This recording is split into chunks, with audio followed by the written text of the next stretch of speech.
Olá, pessoal, estamos de volta então. Vamos dar continuidade às nossas aulas. Na aula passada a gente estudou o princípio de conservação de energia mecânica, né? Foi a nossa primeira aula. Nós vamos dar continuidade ainda no estudo do princípio de conservação de energia mecânica na aula de hoje, que é a aula 2, né, desse princípio de conservação, tá? Muito bem, então, nossa aula número 18 do curso, né? Vamos lá, tá? Vamos ver aqui nosso material, muito bem. Bom, começamos então. Aparece ali o pensador, sentadinho, fonezinho de ouvido, celular na mão, vendo uma aula de física, né? E pensando ele lá, que aula top, né? Bom, mas como será que se faz quando o sistema não é conservativo?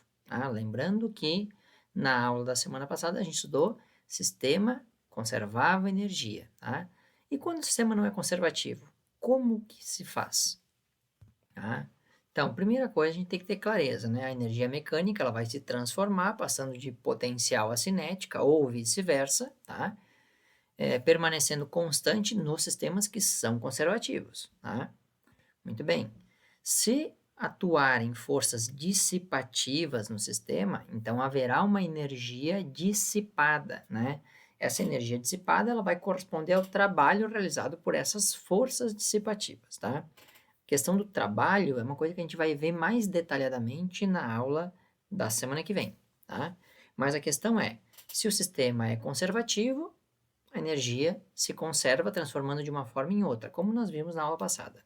Se o sistema for dissipativo, né, quando atuam forças dissipativas, tá? O trabalho realizado por essa força dissipativa vai ser o tanto de energia que vai ser dissipada, que vai sumir do sistema. E o que que isso vai causar? Muito bem, vamos ver então. Tá? Partimos direto para o exemplo 1. Então, nós temos ali, ó, exemplo 1. Olha o que diz o exemplo 1 para nós. Ó. Um garoto desce num escorregador de altura 3 metros, a partir do repouso, portanto, a sua velocidade inicial é zero, e ele atinge o solo.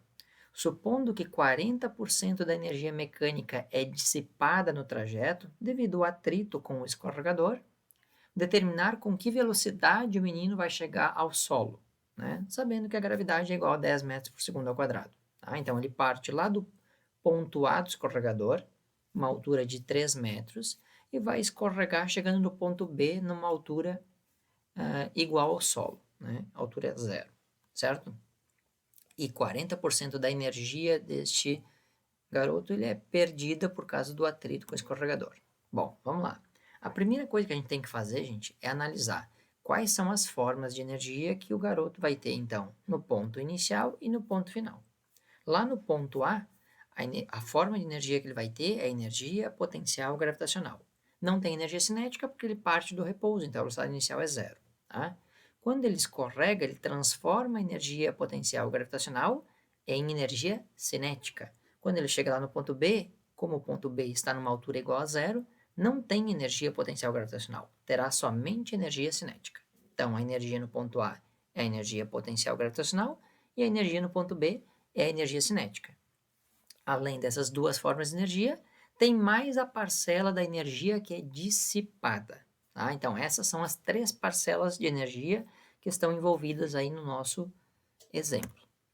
Muito bem. Como é que faz então? Então, nós temos ali os dados, né? A massa é desconhecida, o problema não forneceu a massa do garoto. Tá? Disse que a velocidade inicial lá no ponto A, não disse, né? Como ele disse que partia do repouso, a gente pressupõe, então, analisa e chega à ideia de que a velocidade inicial é zero, tá? A altura 3 metros, a gravidade 10 metros por segundo ao quadrado, e ele quer saber qual é a velocidade no ponto B. Muito bem. Então, primeira coisa que a gente vai ter é o seguinte, gente, ó. A energia inicial não será igual à energia final. Por quê? Porque parte da energia inicial ela é desperdiçada, ela é perdida devido ao atrito. Tá? Então, quanto de energia inicialmente é perdida? Olha, o problema disse que 40% da energia era perdida. Se 40% da energia é perdida, quanto de energia inicial é transformada do ponto A para o ponto B? É transformada o que sobra. Então, se 40 é perdido, nós vamos ter 60% da energia do ponto A será igual à energia no ponto B. Tá? Então, a gente vai trabalhar com o percentual, com a parte da energia que não é perdida. A gente desconta o que é perdido do problema. Tá? Então, 60% da energia do ponto A será igual à energia no ponto B. Tá? Bom, e quem é a energia no ponto A? Energia potencial gravitacional. Quem é a energia no ponto B? Energia cinética. Então, abre a equação da energia potencial gravitacional. Então, eu vou ter lá 60% de mgh igual a mv do ponto B ao quadrado dividido por 2. Como a massa inicial e a massa final é a mesma, eu simplifico as massas, como está ali no problema. Então, sobra o que eu tenho no problema. Aí eu substituo os valores numéricos. 60%, gente, é 60 dividido por 100. E 60 dividido por 100 é igual a 0,6. Então, vai ficar 0,6 vezes 10 vezes 3, igual a velocidade do ponto B elevado ao quadrado, tudo isso dividido por 2. Tá? Então, vou ter 0,6 vezes 10 vezes 3 vai dar 18. Tá? O 2 que está lá do outro lado, dividindo a velocidade b ao quadrado, ele passa para esse lado aqui agora, multiplicando. Então, vai ficar 18 vezes 2 igual, o que sobrou do outro lado? Velocidade b elevado ao quadrado. Tá? 18 vezes 2 é quanto? 18 vezes 2, 36.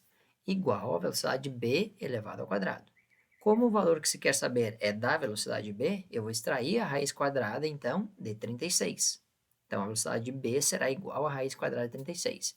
E a raiz quadrada de 36 é mais ou menos 6. Para nós, nos interessa o valor positivo da velocidade. Né? Então, a velocidade do garoto lá no ponto B, tendo perdido 40% da energia inicial, ela será uma velocidade de 6 metros por segundo lá na base do escorregador. Tá? Muito bem. E se não houvesse atrito, gente? Bom, se não houvesse atrito, a gente resolveria exatamente como resolvemos os exercícios da aula passada. Então, vamos resolver aqui para fazer uma revisão. Tá? Se não houvesse atrito, a energia no ponto A seria igual à energia no ponto B. Então, a energia potencial gravitacional seria igual à energia cinética. mgh igual a mvb elevado ao quadrado dividido por 2. Simplifica as massas iniciais e final são igual, posso simplificar. Então, ficaria lá, ó, 10 vezes 3 igual a velocidade de b elevado ao quadrado dividido por 2. 10 vezes 3 dá 30. O 2 está dividindo, passa multiplicando. 30 vezes 2 dá 60. 60 igual a velocidade de b elevado ao quadrado. Aí eu extraio a raiz de 60. E a raiz de 60 é aproximadamente 7,75 metros por segundo. Então, vejam. Se não houvesse atrito, o garoto chegaria lá na base do escorregador com uma velocidade de 7,75 metros por segundo. Devido ao atrito e à energia que é perdida, a velocidade dele vai diminuir, será menor. A velocidade com que ele chega no ponto B será menor. E ela será de apenas 6 metros por segundo. Então, eu tenho uma parcela da energia perdida que deixa de se transformar em velocidade do ponto A ao ponto B.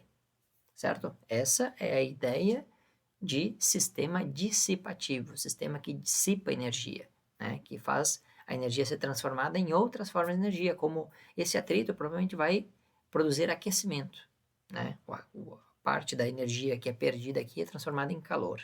Tá? Vamos adiante. Exemplo 2 agora. Olha o que nós temos ali no exemplo 2. Ó. Um corpo de massa 1 kg move-se horizontalmente com uma velocidade constante de 10 metros por segundo, num plano sem atrito. Então, a parte de baixo do plano sem atrito. Ele encontra uma rampa e sobe até atingir a altura máxima de 3 metros. A partir do ponto A, início da subida da rampa, existe atrito. Determine a quantidade de energia mecânica transformada em energia térmica durante a subida do corpo na rampa. Vejam, o atrito faz a energia ser transformada em calor, né? Considerando então a gravidade 10 metros por segundo ao quadrado. Muito bem. De novo, primeira coisa a se fazer é o que, gente? É analisar quais são as formas de energia que o sistema tem no ponto A e no ponto B. No ponto A, o sistema tem apenas energia cinética, né? Porque ele está no solo, certo? Então, a altura é igual a zero, mas ele tem velocidade, então ele tem só energia cinética. Lá no ponto B, onde o corpo vai subir a rampa, atingir uma altura de 3 metros e vai parar lá naquele ponto B, o sistema terá apenas energia potencial gravitacional. E como a rampa tem atrito, eu vou ter, além dessas duas parcelas de energia, energia cinética e energia potencial gravitacional, eu vou ter uma parcela de energia que será a energia dissipada. A energia que é perdida, transformada, na verdade, né, transformada em calor, em energia térmica. Muito bem. Então, vamos lá. Resolvendo, separa os dados. Primeira coisa, massa 1 kg, a velocidade no ponto A, 10 metros por segundo. A altura que ele vai atingir no ponto B, 3 metros, gravidade 10 metros por segundo ao quadrado, e o problema é saber qual é a energia dissipada, tá? Então, o que eu vou ter, gente? Ó, a energia no ponto A será igual à energia no ponto B mais a parcela da energia que foi dissipada, tá? Por que a energia dissipada é somada ao B e não somada ao A, professor? Simples, porque é do ponto A para o ponto B a rampa que tem atrito. Então, é do ponto A para o ponto B, é lá no ponto B, que é a parcela final, é que a energia vai ser perdida. Tá? A energia ela é perdida a partir do movimento do corpo saindo de A indo para B, certo? Então, eu vou ter lá, ó, a energia no ponto A é a energia cinética, a energia no ponto B é a energia potencial gravitacional, mais a parcela da energia dissipada. Essa energia dissipada, a gente não vai ter letra para substituir, ela vai ficar indicada como energia dissipada. Tá? Abrindo a equação, a energia cinética vai ficar mv do ponto A ao quadrado dividido por 2, igual à energia potencial do ponto B, que vai ser mg, altura do ponto B, mais a energia dissipada. Vejam, nesse problema aqui, gente, a gente não pode cortar a massa. Ah, professor, mas por que não pode cortar a massa nesse se nos outros você cortou? Nesse a gente não pode cortar a massa, porque lá no final da equação ali, ó, a energia dissipada não tem a componente massa. Eu só tenho a componente massa no primeiro termo antes da igualdade e no primeiro termo depois da igualdade. Eu não tenho a componente massa lá na parte da energia dissipada. Por isso não pode ser simplificada. Tem que ser mantida a massa nesse caso. Tá? Por isso que o problema também forneceu a massa. No outro não tinha fornecido porque não precisava. Nesse o problema teve que fornecer a massa, certo? Muito bem. Substituindo então os dados do problema, o que a gente vai ter? Vai ter massa 1 vezes a velocidade do ponto A elevado ao quadrado, então é 10 elevado ao quadrado, tudo isso dividido por 2, igual massa, lá no ponto B, massa, então 1 kg, a gravidade 10 metros por segundo ao quadrado, vezes a altura do ponto B, que é 3, mais a parcela da energia dissipada. Resolvendo a primeira parte da equação, eu vou ter 10 elevado ao quadrado é 100. 100 vezes 1, 100. 100 dividido por 2 é 50. A segunda parte da equação, lá do outro lado da igualdade, 1 vezes 10 é 10. 10 vezes 3 é 30. Esse 30 que está somando a energia dissipada passará para o outro lado da igualdade, subtraindo. Então, lá na primeira parte da igualdade, eu vou ter 50 menos 30, igual a energia dissipada.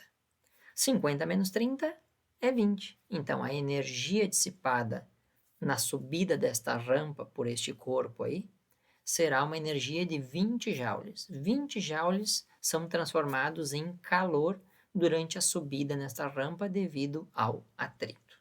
Tá? Então, vejam, esses dois exemplos são os exemplos para a gente trabalhar a questão da energia dissipada em um sistema.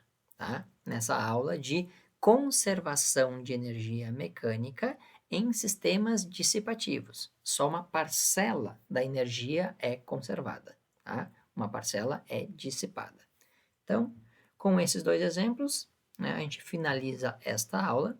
Vocês vão ficar, então, com dois exercícios para resolver, tá? Naquele mesmo esquema de sempre, né? Nosso atendimento para tirar as dúvidas na próxima semana, tá? Muito bem. Com isso, então, pessoal, fechamos essa aula de hoje, tá? Até a nossa próxima aula, né? Façam os exercícios, tirem as dúvidas no nosso atendimento e até o nosso próximo encontro. Valeu, tudo de bom, gente. Abração.